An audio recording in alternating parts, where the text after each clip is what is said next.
lalu berusaha menyimpan sesuatu yang bisa membawa manfaat, baik untuk dirinya, untuk anak cucunya, maupun untuk keluarganya, untuk masa kini dan masa depannya. Kadang simpanan itu berbentuk uang, kadang berupa tanah, lain saat berbentuk pabrik, dan lain sebagainya. Sementara masa depan yang paling pasti adalah akhirat. Jika untuk masa depan dunia kita rela memeras keringat, membanting tulang, pergi pagi dan pulang petang, menyimpan uang, menyimpan tanah, menyimpan pabrik, pernahkah kita merenung jika satu saat kiamat datang, kita dibangkitkan dari kubur masing-masing, berdiri di padang mahsyar untuk mempertanggungjawabkan seluruh kegiatan hidup kita di dunia ini, lalu kita akan menuju ke alam akhirat. Sudahkah kita mempunyai simpanan untuk akhirat kita?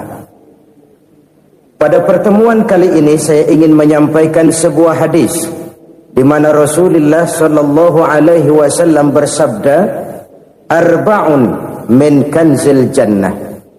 Simpanan sorga ada 4 macam. Yang pertama, ikhfa'us sadaqah, menyembunyikan sedekah. Saudara-saudara kaum muslimin, sebagaimana yang kita maklum bahwa Allah Subhanahu wa taala melebihkan sebagian rezeki dari kita terhadap yang lain. Ada yang kaya, ada yang setengah kaya, ada yang miskin, ada yang setengah miskin, dan selanjutnya.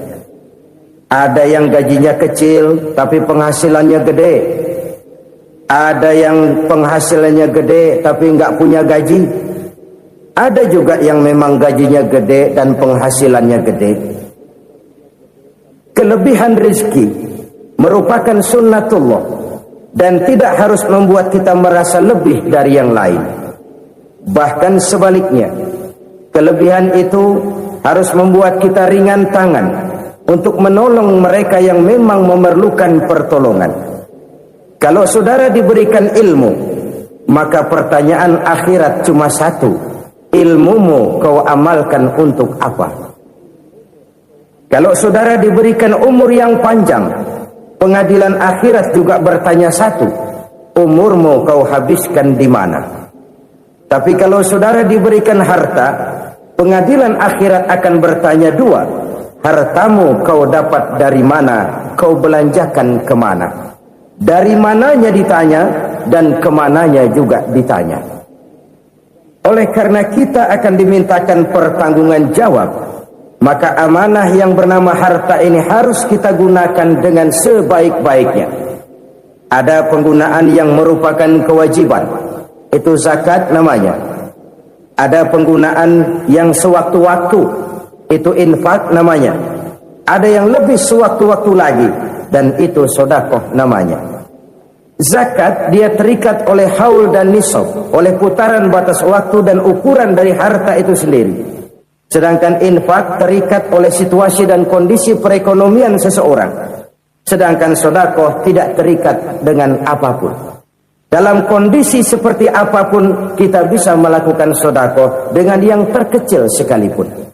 Sampai-sampai Rasulullah sallallahu alaihi wasallam mengajarkan, la tahqiranna minal ma'rufi syai'an walau an talqa akhaka biwajhin talik. Atau ada hadis, tabassumuka fi wajhi akhika laka shadaqah. Senyumanmu kepada temanmu adalah sedekah. Jadi untuk melakukan sedekah tidak harus dalam berbentuk uang. Dengan ilmu kita bisa sedekah, dengan tenaga kita bisa bersedekah, dengan pikiran kita bisa bersedekah, bahkan senyum kepada teman itu pun sedekah. Jadi kalau sedekah dengan uang memang belum punya uang, nyengir aja banyakin. Itu asal pada tempatnya, jangan lalu ketemu tiang listrik cengengesan. Tentu tidak pada tempatnya dan tidak wajar. Sedekah yang paling dicintai Allah adalah sedekah yang disembunyikan. Artinya jauh dari sifat riya. Kan kadang-kadang ada orang sedekah itu disebutkan namanya. Apa tidak bagus? Kalau memang niatnya ikhlas, ya bagus-bagus saja. Untuk memberikan sugesti kepada yang lain. Si Fulan bin Fulan nyumbang sekian, diumumkan. Boleh kalau niatnya untuk memberikan rangsangan kepada yang lain supaya dia menyumbang lebih besar dari orang tadi. Tapi kalau itu mendatangkan riya, maka sedekah yang paling dicintai Allah adalah sedekah yang disembunyikan. Tangan kiri saja tidak tahu apa yang diberikan oleh tangan kanan. Sedekah yang dilakukan dengan ikhlas akan merupakan perbendaharaan surga, tersembunyi dari pandangan orang lain, tidak seorang pun tahu.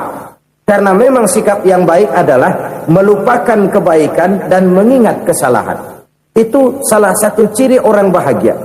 Orang yang selalu mengingat kesalahannya dan berusaha melupakan segala kebaikannya. Kalau dia akan ada kebaikan, dia tidak bisa ikut, dia merasa rugi karena dia merasa belum pernah berbuat baik. Tapi kalau akan melakukan kesalahan baru, dia ingat kesalahan yang sudah-sudah, sehingga terhalang baginya untuk melakukan satu kesalahan baru. Demikianlah saudara-saudara, bahwa Allah melebihkan rizki sebagian kita dari yang lain, agar terjadi tolong-menolong dalam kehidupan ini. Jadi kesenjangan yang nature, kesenjangan yang alami, itu sunnatullah. Ada yang kaya, ada yang miskin, ada yang kelas menengah. Nah, kenapa lalu sekarang kita berusaha mengentaskan kemiskinan? Oleh karena adanya kesenjangan struktural. Kalau yang kaya bisa semakin kaya, kenapa yang miskin tidak bisa naik jadi ikut sedikit kaya? Sebab pada dasarnya Islam adalah agama yang sejak turunnya sudah berupaya memerangi kemiskinan. Bahkan dikatakan kemiskinan itu mendekatkan kepada kekufuran. Orang kalau miskin udah dekat banget sama kafir. Gampang menjadi kafir. Berapa banyak saudara-saudara kita yang oleh karena soal perut, oleh karena soal materi, terpaksa meninggalkan dan menanggalkan akidahnya. Menjual petunjuk yang diberikan Allah dengan kesenangan dunia yang cuma sebentar ini. Na'udzubillah, thumma na'udzubillah. Jadi makin kita sembunyikan satu sedekah, semakin banyak perbendaharaan kita di surga. Sedekah yang paling dicintai Allah adalah sedekah yang disembunyikan. Malahan ada seorang sufi, dia punya kebiasaan kalau pergi sholat Jumat dia bawa uang, itu uang dia taruh di bawah tikar masjid. Dia niat sedekah kepada siapa saja yang nemuin itu duit. Maksudnya apa? Supaya yang nemuin nggak tahu siapa yang punya duit. Demikian dia saking ingin menyembunyikan sedekahnya. Karena sifat riya itu bisa memakan amal kita sendiri.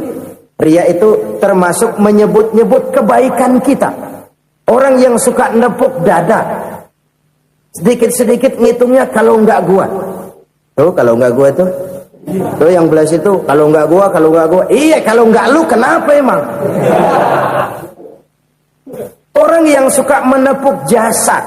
Tuh biasanya memang begitu saudara-saudara. Kalau perang lagi berkecamuk, orang nggak sempat ngaku jadi pahlawan. Tapi begitu perang selesai, yang kagak kenal bedil ngaku pahlawan, mas.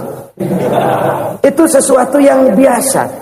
Oleh karenanya, orang-orang yang ikhlas dalam bersedekah, disembunyikannya sedekah itu, Allah cinta betul. Malahan ada hadis memberikan jaminan, inna sedaqatal mar'il muslimi tazidu fil umri wa tadfa'u mitatas su'i. Sesungguhnya sedekahnya seorang mukmin tazidu fil umri, bisa menambah umur panjang. Wa tadfa'u mitatas su'i, dan menyelamatkan manusia dari mati secara su'ul khatimah. Jadi siapa yang kepengen panjang umur, banyaklah sedekah. Yang bosan hidup, pelit terus. Sedekah menambah panjang umur dan menyelamatkan manusia dari mati secara su'ul khatimah. Pak, katanya umur itu nggak bisa ditambah, nggak bisa dikurangin. Kapan? Kalau ajal sudah datang. Fa idza jaa ajaluhum la yastakhiruna sa'atan wa la yastakdimun. Kalau ajal datang tidak bisa dimajukan, tidak bisa dimundurkan. Itu kalau ajal sudah datang. Tidak bisa lagi umur ditambah dikurangi, sudah datang. Tapi kalau belum datang, itu kan haknya Allah. Mau ditambah, mau dikurangi, hak prerogatif Allah. Sebagai pencipta manusia, Allah Maha Kuasa dan Maha Mampu. Sedekah ini menambah panjang umur dan menyelamatkan manusia dari mati secara su'ul khatimah.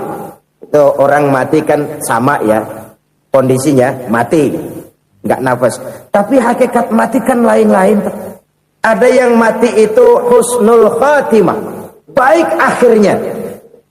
Misalnya lagi ngaji mati, lagi sholat mati, lagi sedekah mati. Ini yang dinamakan dengan husnul khatimah, baik di akhirnya.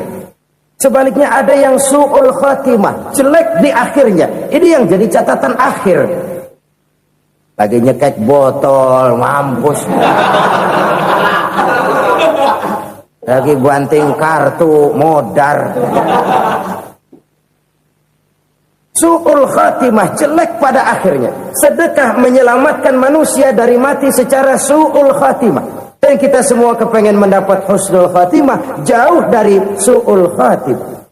Oleh sebab itu yang bisa menyelamatkan kita dari penyakit itu antara lain adalah sedekah yang disembunyikan, yang dikerjakan dengan ikhlas karena Allah, tidak karena kepengen dipuji orang, tidak karena ingin dikatakan orang pemurah. Sebab orang dermawan itu orang yang memberi tanpa harus diminta.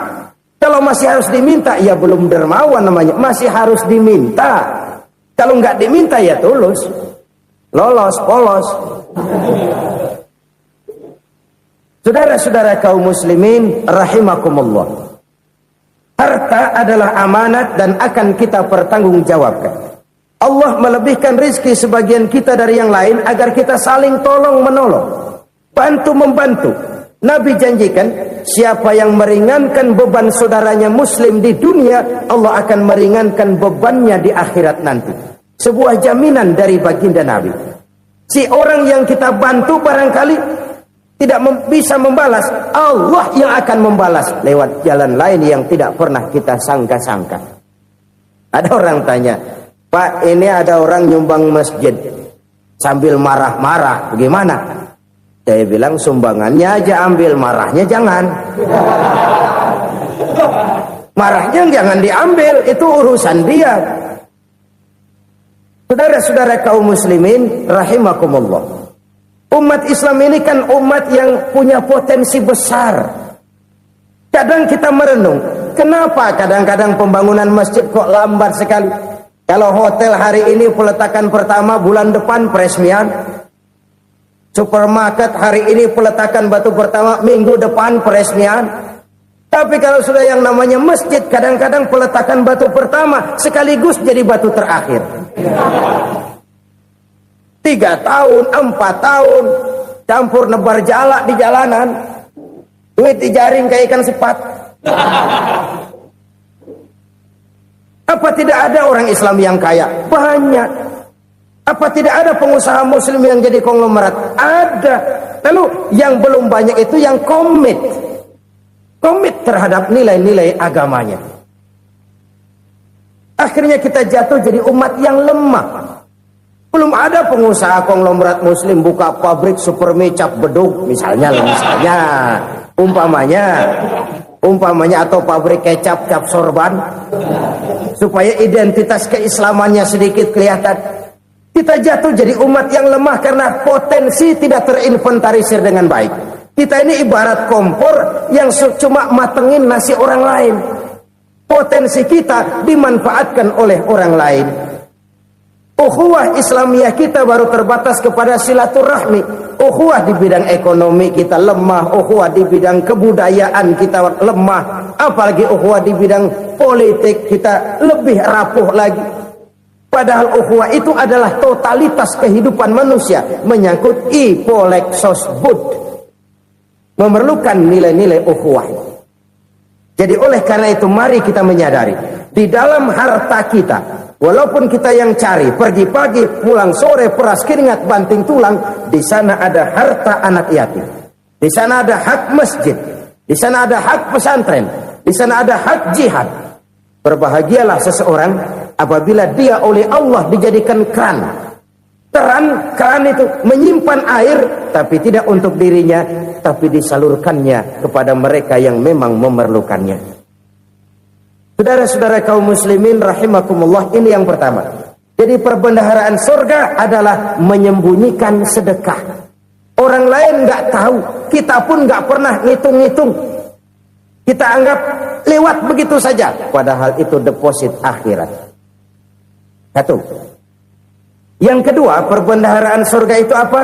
Wa kitmanul musibah, menyembunyikan kesulitan.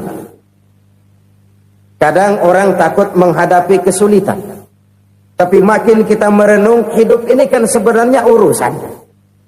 Takut sama urusan, ya jangan hidup. Tandanya orang hidup itu kalau punya urusan. Urusan melupakan problem. Problem sering menimbulkan kesulitan.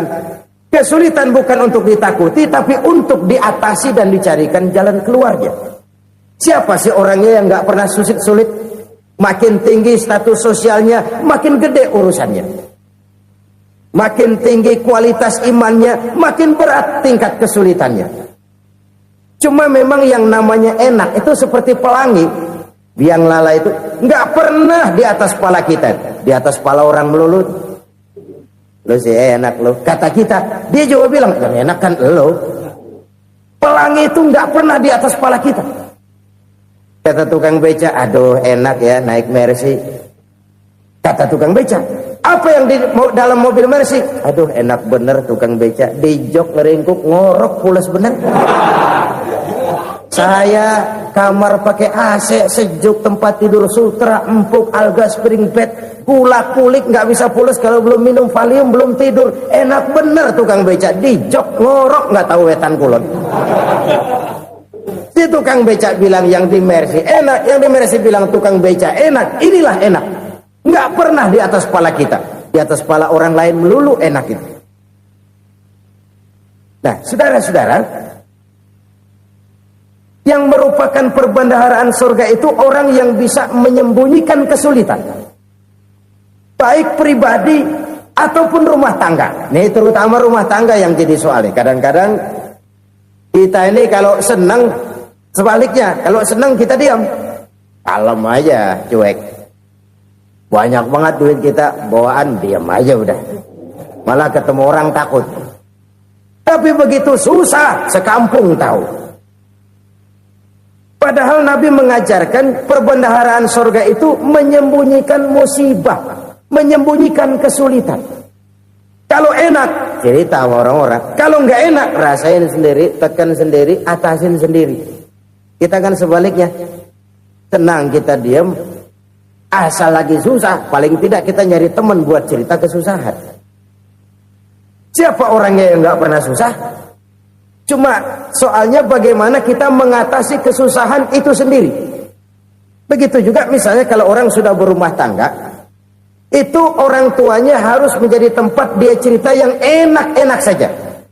Yang nggak enak rasain berdua, selesaikan berdua, atasin berdua. Jangan dibalik. Asal senang diam, giliran susah saja. Maknya laporan. Terbalik. Bisa menjaga security informasi. Maka nama bayam keluar diam, malah seluitan. Enak amat lo makan daging ayam. Security informasi.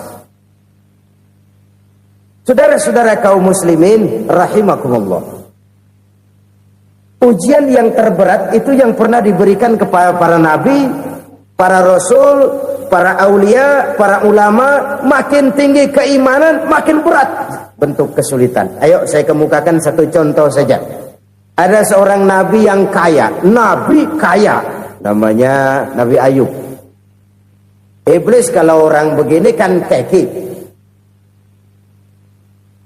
ibadahnya rajin, kaya. Nah, yang kayak begini susah digodain. Kalau ibadahnya rajin, miskin, enggali bisa disogok. Sini imannya mantap, ibadahnya rajin, kaya, nabi lagi. Oh, tapi namanya iblis, nggak kurang akal, laporan. Tuhan, kenapa Les? Ya ini bahasa saya, bahasa Qur'annya sih nggak gitu. Itu hambamu yang namanya Ayub, dia rajin ibadah cuma karena dikasih kaya aja. Coba kasih miskin dia, berhenti dia sembahyang. Ah, kamu bisa aja. Saya tahu Ayub itu hambaku yang ikhlas. Saya buktiin Tuhan, silahkan. Dibuktiin lah, iblis turun ke alamin. Yang mula-mula dia lakukan, dia rusak sawah ladang Nabi Ayub. Dia binasakan binatang ternak Nabi Ayub. Sehingga dalam waktu singkat, jatuhlah Nabi Ayub dari orang paling kaya jadi orang paling miskin. Beliau masih ibadah di mihrab dalam masjid. Datang iblis. Saudara Ayub, ya, lagi ngapain? Ibadah. Nyembah Allah, nyembah Allah. Oh, percuma. Kenapa? Tuhan yang ente sembah nih, dia udah bikin miskin ente. Sawah ladang ente hancur lebur, binatang ternak binasa. Sekarang ente jadi orang paling miskin. Ngapain nyembah Tuhan kayak begitu? Tekor. Udah berhenti dah ibadah, berhenti ibadah. Ini iblis sama Tuhan lapornya lain, yang dikerjakan kepada Nabi Ayub juga lain. Benar begitu iblis kata Nabi Ayub? Iya, sawah ladang saya habis, buras. Binatang ternak saya binasa, binasa. Saya miskin, bangpak. Apa jawab Nabi Ayub? Bukan innalillahi, ya ini hebat. Alhamdulillahillazi a'tani wa akhza minni. Segala puji bagi Allah yang telah memberikan harta kepada saya dan sekarang mengambilnya lagi. Alhamdulillah. Allah yang ngasih, Allah yang ambil. Itu mah urusan Allah. Iblis cuman ibadah jalan terus, sujud lagi Nabi Ayub. Iblis seleher gondok banget. Dasar Nabi nggak mempan dia apa-apain. Miskin malah alhamdulillah. Allah yang ngasih, Allah yang ngambil. Jadi kalau kita tidak komit, kita tidak terikat kepada kaya, miskin, senang, susah, apa yang bisa bikin kita susah? Jadikan kekayaan, kemiskinan, jadikan senang, susah sebagai anak buah yang bisa kita atur. Jangan kekayaan ngatur kita, jangan kemiskinan ngatur kita. Kita yang harus mengatur mereka. Senang, susah, kaya, miskin, bahagia, sengsara, jadikan itu anak buah yang bisa kita atur. Kalau sekarang kita kaya, lain saat boleh jadi kita miskin, semiskin-miskinnya. Allah yang ngasih, Allah yang ngambil. Tenaga mana yang bisa menghalangi? Ibadah jalan terus. Iblis makin gondok. Dasar Nabi loh. Akhirnya apa? Nabi Ayub dikerjain, diberikan penyakit. Demikian fatal penyakitnya. Bayangin, udah miskin sakit. Masya Allah. Miskin sakit. Sakitnya nggak lama, kira-kira 16 tahun. Istrinya 3, 2 mental minta ceraiin. Ngerawatin laki bengek begini. Senang belum tentu, susah udah pasti nih. Cerai aja, cerai dah. Cerai. Tinggal satu Siti Rahmah yang setia menemani beliau. Sesetia-setianya hati perempuan. Satu saat Siti Rahmah bilang, "Bang, iya, abang kan Nabi bang. Lalu, namanya Nabi kan doanya jarang meleset bang. Maksud kamu minta kenapa sih sama Tuhan biar abang sembuh baik dah bang?" Siti Rahmah, iya. Saya sakit berapa tahun sih dah? 16 tahun bang. Sebelum ini saya sehat berapa tahun? Ya kira-kira 60 tahun bang. Nah coba ente banding-bandingin Rahmah. Saya dikasih sehat 60 tahun, dikasih sakit 16 tahun. Sudah nggak sabar mau doa kepada Allah minta sembuh. Saya malu kepada Allah. Diuji dengan yang luar biasa seperti ini, tidak mengganggu stabilitas kehambaannya. Dia tetap menghamba kepada Allah Subhanahu wa ta'ala. Saudara-saudara kaum muslimin rahimakumullah. Kunci menghadapi kesulitan itu apa? Allah jelaskan dalam satu ayat, wa basyiris sabirin alladzina iza asabathum musibah qalu inna lillahi wa inna ilaihi raji'un. Gembirakan orang-orang yang sabar. Siapa mereka itu? yang apabila mendapat musibah mereka kembali kepada keyakinan dasar segalanya dari Allah dan segalanya akan kembali kepada Allah. Ini konsepsi dasar dari sikap muslim dalam menghadapi berbagai kesulitan. Segalanya dari Allah, segalanya akan kembali kepada Allah. Kalau ini sudah kondisi dasarnya, maka kita akan lapang menghadapi kenyataan bagaimanapun pahitnya. Apakah itu namanya miskin, apakah itu namanya sakit, bahkan maut sekalipun. Maut sekalipun. Segalanya dari Allah, segalanya akan kembali kepada Allah. Ini sikap hidup, bukan sekedar ucapan. Kita kadang-kadang menjadikannya sebagai ucapan. Mulutnya sehingga berhenti, innalillahi wa inna ilaihi rajiun, tapi nangisnya terus gerung-gerungan. Bukan itu, ini kesadaran moral. Kalau segalanya dari Allah, segalanya kembali kepada Allah, kan sebenarnya cuma nunggu giliran. Hari ini saya nyembayangin dia, entah hari apa saya disembayangin orang.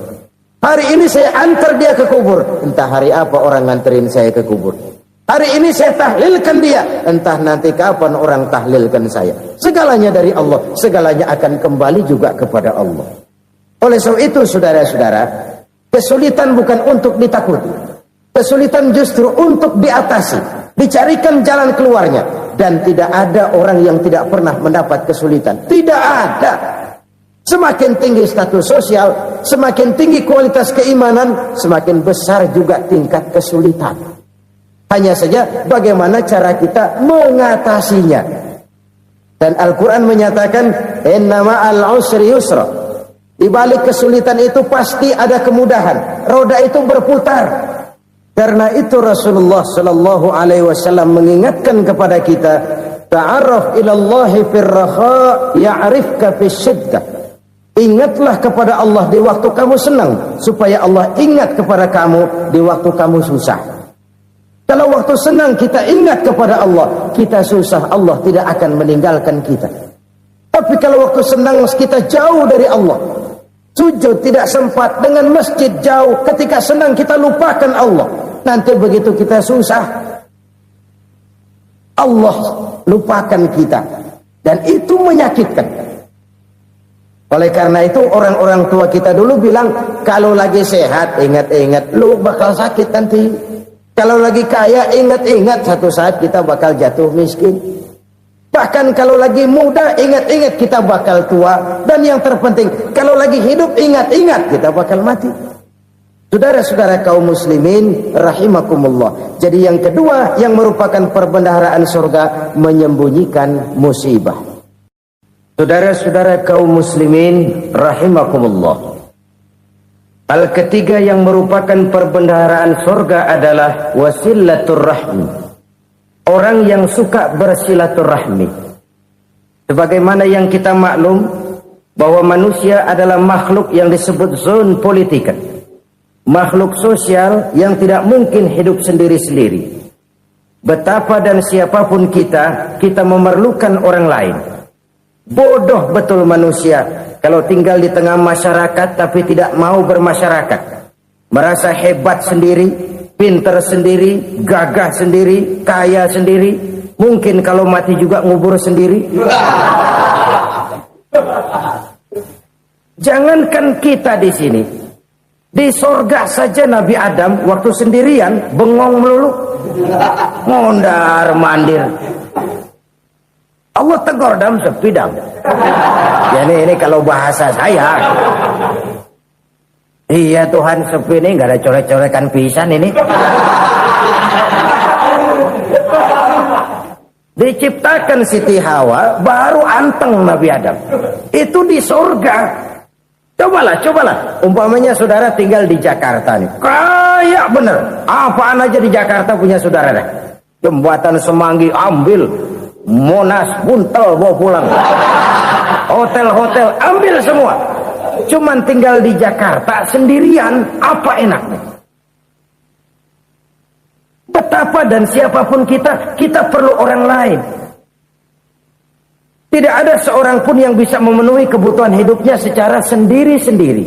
Nah, Islam telah menyelamatkan manusia dari ras diskriminasi. Mengikat manusia dengan persaudaraan yang berlandaskan kepada akidah. Karena itu dianjurkan bersilaturahmi.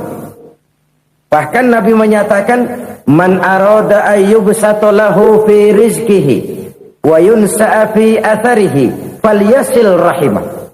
Siapa yang kepengen diluaskan rezekinya dan dipanjangkan usianya, banyaklah ia bersilaturahmi.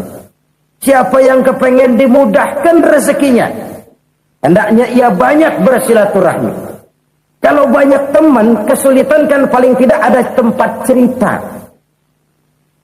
Udah susah, sendirian kita pikirin diri, nggak ada tempat tukar pikiran. Cepet banget sama bengek. Dilawan sendiri. Nah, secara makro kita bisa berkata, tidak mungkin ada kemenangan kalau tidak ada kekuatan. Tidak ada kekuatan kalau tidak ada kesatuan dan persatuan. Tidak mungkin ada kesatuan dan persatuan tanpa semangat silaturahmi.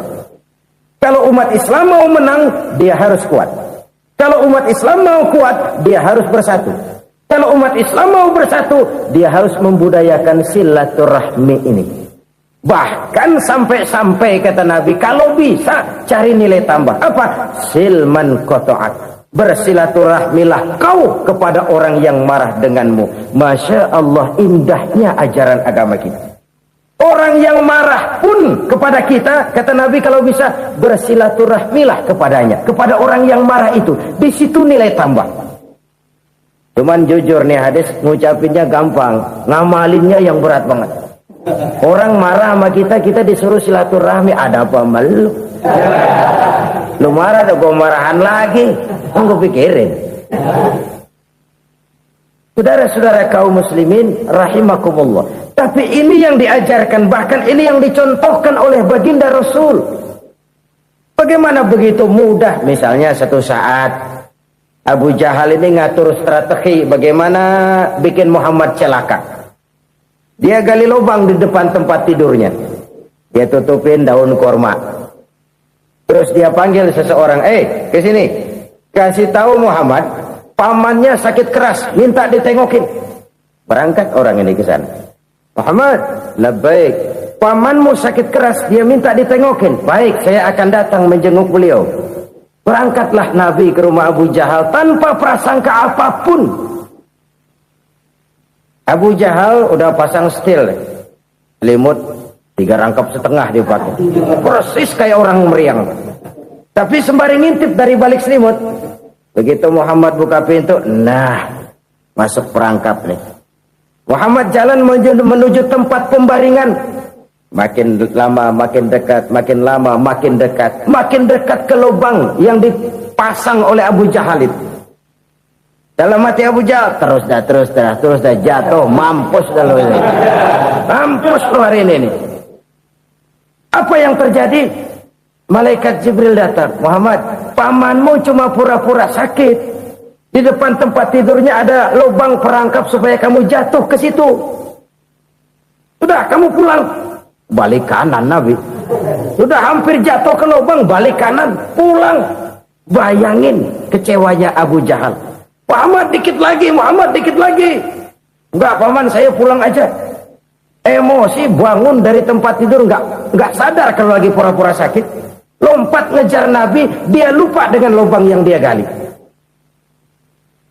Serak, nyemplung sendiri ke dalam lubang.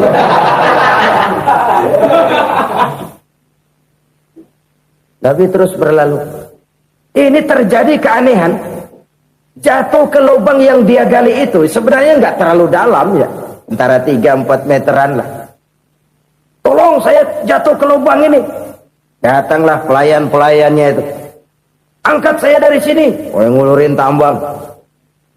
Satu gulung, belum juga nyampe itu tambah. Kurang, beli lagi ke warung. Sambung, ulur lagi, nggak juga bisa sampai. Wah, ini kerjaan Muhammad ini. Tolong, siapa salah seorang kamu ke rumah Muhammad, kasih tahu encangnya kecebur. Minta ditolongin. Sampaikan kepada Rasul. Kenapa? Pamanmu jatuh ke lubang, Muhammad minta tolong diangkatin. Tambang udah nyambung-nyambung nggak nyampe juga. Ya, nanti saya datang, saya tolong. Coba. Nyata-nyata orang berniat jahat mau mencelakakan dia. Datang dia menolong. Ini yang disebut air tuba dibalas air susu ya ini. Bukan sebaliknya. Air tuba dibalas air susu. Paman, kecebur ya? Iya Muhammad, tolongin pegang tangan saya. Nabi ulurkan tangannya, nyampe. Dipegang oleh Abu Jahal, diangkat ke atas. Sampai atas, apa kata Abu Jahal? Sihirmu memang hebat Muhammad. Udah ditolongin dikata sihir. Yang enak kita kemplang kan itu orang begitu. Urusan apa? Tapi inilah akhlak. Kalau bisa kamu bersilaturahmilah dengan orang yang marah kepadamu sekalipun. Orang marah kita tetap baik. So, kalau kita berbuat baik sama orang yang memang baik, rasanya sih biasa-biasa aja. Orang baik kita baik lagi, ya draw aja, belum ada nilai tambah di situ. Baru ada nilai tambah kalau kita bisa berbuat baik kepada orang yang nyakitin kita. Itu namanya kita setingkat di atas dia. Dia sakitin kita, kita berbuat baik sama dia. Dia pelit sama kita, kita baik sama dia. Dia marahin kita, kita deketin dia. Di situ kita punya nilai tambah. Jadi siapa yang ingin diluaskan rezekinya, kata Nabi, dan dipanjangkan umurnya, hendaklah ia banyak-banyak bersilaturahmi. Sederhana sebenarnya silaturahmi. Tapi silaturahmi membangkitkan semangat kesatuan dan persatuan. Kesatuan dan persatuan melahirkan kekuatan.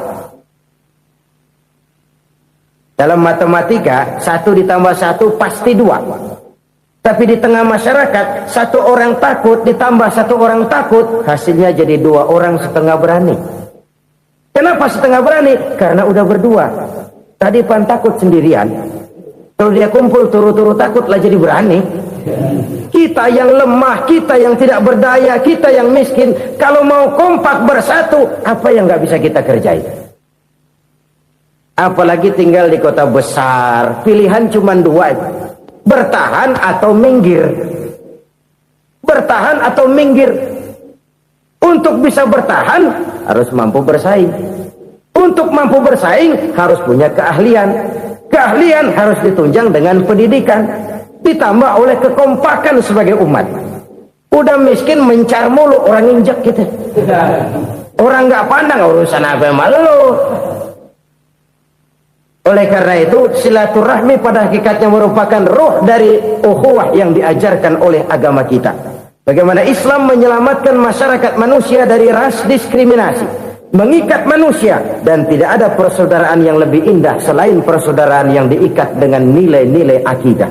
Sepanjang orang di jalan Allah, itulah saudara kita. Keluar dia dari jalan Allah, selesailah persaudaraan sampai di situ. Karena itu, kalau ingin menyimpan sesuatu di surga, banyaklah bersilaturahmi. Datang ke rumah ini, datang ke rumah itu, dan lain sebagainya. Itu simpanan kita di akhirat nanti. Ini yang ketiga. Saudara-saudara, yang keempat, perbendaharaan surga itu apa? Wa qawlu la hawla wa la quwwata illa billah. Ucapan la haula wa la quwwata illa billah. Ibadah kan ada yang berat, modalnya besar. Bangun masjid berat, modalnya besar. Bangun rumah sakit berat, modalnya besar. Ada ibadah yang berat tapi modalnya ringan. Misalnya puasa. Puasa itu berat, mengendalikan nafsu. Kalau sekedar nggak makan nggak minum sih enteng, mengendalikan nafsu itu jihad terbesar. Tapi kan modalnya ringan, cuma niat saja. Ini ibadah berat, modalnya ringan. Ada ibadah yang ringan, modalnya juga enteng. Seperti termasuk ucapan la haula wa la quwwata illa billah. Tanpa sadar, la haula wa la quwwata illa billah. Nyelengin tuh di surga. Nyelengin, kita nggak terasa. Nyelengin simpenan akhirat. La haula wa la quwwata illa billah. Nyimpan lagi. Kaget. La haula wa la quwwata illa billah. Nyimpan lagi. Banyak simpenan. Walaupun sebenarnya yang dimaksud di sini adalah kesadaran batin. Bahwa tidak ada daya dan kekuatan kecuali Allah. Itu intinya. Kita memulai pekerjaan disunahkan baca bismillah, kan begitu. Apa itu? Kesadaran moral. Bahwa ini saya bisa kerjakan. Saya kerjakan ini dengan menyebut nama Allah. Kenapa? Kalau Allah tidak memberikan daya dan kekuatan, mana mampu saya kerjakan ini. Maka saya kerjakan ini dengan menyebut nama Allah. Bismillah. Kesadaran moral. Manusia hanya wajib berusaha, tapi nggak pernah wajib berhasil. Banyak hal-hal yang kalau kita renungkan secara rasio nggak mungkin, tapi jadi kenyataan. La haula wala quwata illa billah. Tidak ada daya dan kekuatan kecuali bagi Allah semata-mata. Kesadaran moral akan kelemahan dan keterbatasan makhluk bernama manusia. Kadang kita kagum dengan otak, tapi kita sering lupa sama yang bikin otak. Padahal bagaimanapun hebatnya otak, yang bikin otak pasti lebih hebat dari otak. Nggak percaya, silahkan otak-otakan. Inilah kecenderungan. Kita kagum dengan pesawat-pesawat mutakhir, bukan main, besi gede banget terbang itu. Alangkah hebatnya. Lalu apa yang bikin otak tidak lebih hebat dari itu semua? Kita puji laut, apa yang bikin laut tidak lebih hebat dari laut itu? La haula wala quwata illa billah. Tidak ada daya dan kekuatan kecuali Allah. Apa yang bisa kita lakukan kalau tidak karena daya dan kemampuan yang diberikan oleh Allah kepada kita? Lahirlah sikap tawadu, rendah hati, tidak melonjak menjadi angkuh dan sombong, sadar akan kelemahan dan keterbatasan diri. Sebagai makhluk yang diciptakan oleh Allah Subhanahu wa ta'ala. Jadi satu sisi ini ucapan yang berpahala, la haula, jadi wiridan. Pada sisi lain ini kesadaran moral, sikap mental, kesadaran batin, bahwa yang punya daya dan kekuatan itu cuma Allah. Kita nggak pantas untuk sombong, sebab sombong itu pakaiannya Allah. Kita nggak sedang pakai pakaian Allah, kegedean. Dan makin kita renungi, makin terbentur. Apa sih yang bisa kita sombongin? Kita mau sombong apa? Kaya? Pintar? Itu kan semua relatif. Di atas langit masih ada langit lagi. Jadi oleh karenanya, marilah kita menyadari. Manusia hanya wajib berusaha, tapi tidak pernah wajib berhasil. Yang berusaha saja tidak wajib berhasil, apalagi yang tidak berusaha. Islam bukan agama orang pemalas yang selesai sholat lalu endelohom, enggelenggem ayem-ayem. Tapi Islam bukan agama orang sombong yang setelah berusaha lalu tidak memerlukan Allah. Kita bisa saja bikin proyeksi, tahun sekian kita bakal panen besar menurut perhitungan otak. Tapi ada kejadian lain. Apa? Tikus ngambek. Habis itu dimakanin tikus, panen gagal. Proyeksi rasional gagal oleh tikus-tikus yang ngambek itu. Bisa saja terjadi. Tahun depan kita panen besar, urung. Kenapa? Musim panas panjang. Lalu sekarang ini koran-koran bikin berita musim mengalami penyelewengan. Bukan cuma manusia yang nyeleweng sekarang. Musim pakai nyeleweng. Mestinya kan musim hujan udah selesai, masih hujan-hujan juga. Musim. Nah sekarang kita boleh bikin proyeksi, kita bakal panen besar. Tahu-tahu musim panas panjang, sawah retak, air kering. Cari teknokrat yang paling botak, suruh pendekin tuh musim panas. La haula wala quwata illa billah. Inilah kesadaran moral. Saudara, saya teringat satu saat ada seorang konglomerat.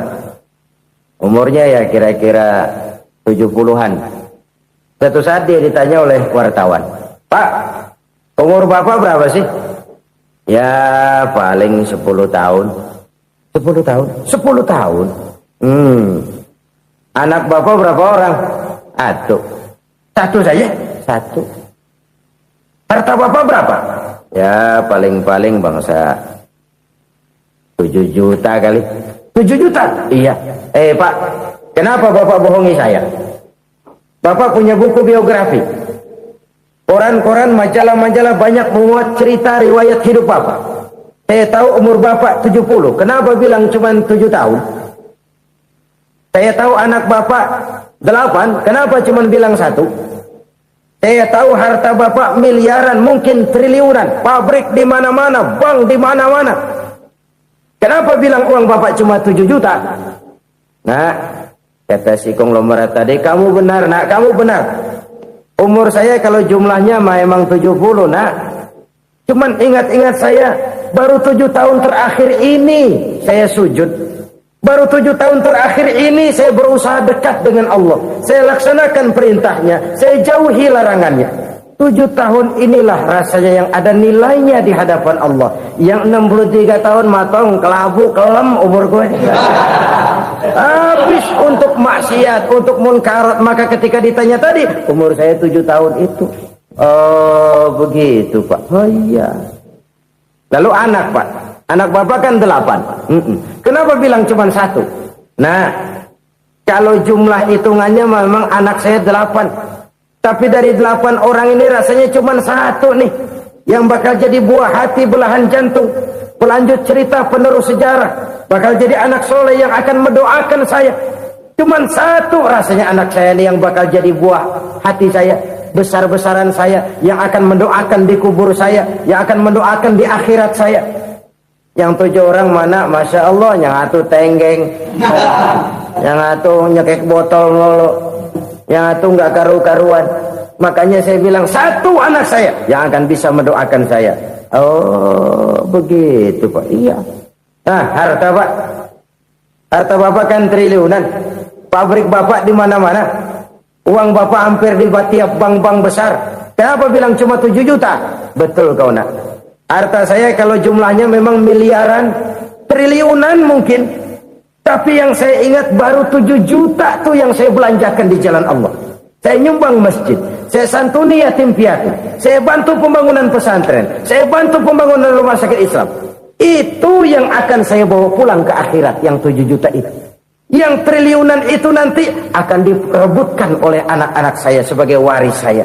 Jadi harta saya 7 juta itu yang bakal nemenin saya di akhirat, yang akan saya bawa pulang jadi teman saya. Saudara-saudara kaum muslimin, jangan-jangan orang tua itu adalah kita-kita ini. Jangan-jangan kita-kita ini adalah orang tua itu. Jangan-jangan itu potret dari diri kita masing-masing. Dari sekian umur yang diberikan Allah, berapa tahun yang ada nilainya di hadapan Allah? Dari sekian anak-anak yang merupakan amanah, berapa yang akan mendoakan kita sebagai orang tuanya menjadi anak soleh? Dari sekian banyak harta yang diberikan Allah, berapa yang akan kita bawa pulang menghadapnya nanti, yang kita belanjakan di jalan Allah? Ini sebuah potret kehidupan. Karena itu kita kembali kepada la haula wa la quwwata illa billah. Kita wajib berusaha, kita wajib berikhtiar. Selebihnya segala daya dan kekuatan hanya milik Allah saja semata-mata. Satu kesadaran batin dari setiap pribadi muslim. Setelah ia berusaha dan berikhtiar, ia menyerahkannya kepada Allah Subhanahu wa ta'ala.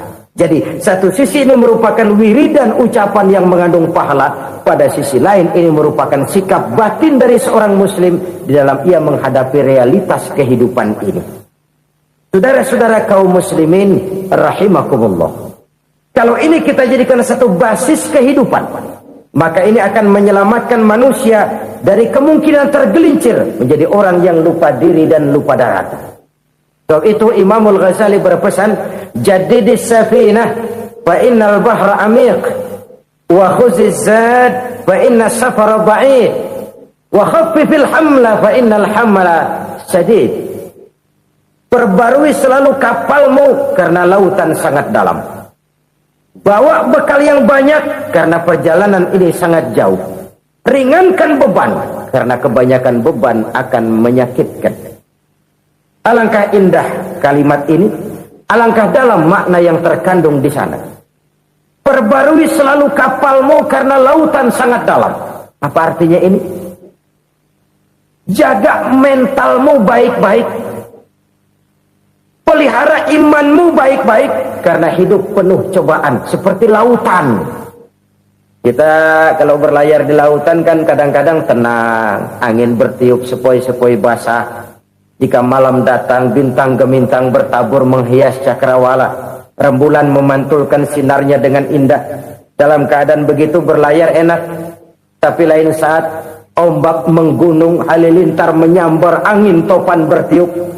Berapa banyak sudah saudara-saudara kita yang tenggelam di lautan dunia tanpa sadar bahwa dia belum sampai kepada pantai yang akan dituju. Berapa banyak sudah saudara-saudara kita yang tenggelam di lautan dunia ini tanpa sempat bangkit lagi. Dia menyangka sudah sampai kepada tujuannya. Hati-hati kapal jangan sampai bocor karena lautan sangat dalam. Iman ini jaga baik-baik karena hidup penuh dengan ujian. Wa khuzizat fa inna safar ba'id. Bawa bekal yang banyak karena perjalanan sangat jauh. Saudara mau ke Bandung, bawa duit. Saudara mau ke Surabaya, banyakan lagi duitnya. Saudara mau ke Mekah, gepokan, iketan tuh duit, nggak lembaran lagi. Makin jauh perjalanan, makin banyak bekal yang harus kita bawa. Kalau saudara dari Jakarta mau ke Surabaya, kagak bawa duit berangkat juga, itu sih bukan berani namanya, nekat. Sampai Surabaya belum tentu, sengsara di jalan udah pasti. Kenapa? Nggak bawa bekal berangkat. Sama juga kita nih, misalnya belum sempat sembahyang, mati. Waduh, berani banget orang. Belum punya bekal, mati. Sengsara di jalan. Atau bekal tidak cukup. Dari Jakarta saudara mau ke Surabaya, bawa duit 500 perak. Paling jauh Cikampek nyampenya itu. Paling jauh itu. Antara jauhnya perjalanan dengan bekal yang saudara bawa tidak seimbang. Hidup ini perjalanan panjang. A walking tour. Dimulai dari alam arwah. Sebelum jasad diciptakan, roh diciptakan lebih dulu. Dari situ pindah ke alam rahim. Dari alam rahim pindah ke alam dunia. Dari alam dunia pindah ke alam barzah. Baru menuju akhirat. Satu perjalanan panjang. Kalau bekal tidak bawa, sengsara di jalan. Bawa bekal yang banyak karena perjalanan ini sangat jauh. Wa khaffifil hamla, ringankan beban karena beban itu cuma akan menyulitkan. Kalau bekal itu sih keperluan, tapi beban nggak kita perluin, cuma ngeberat-beratin.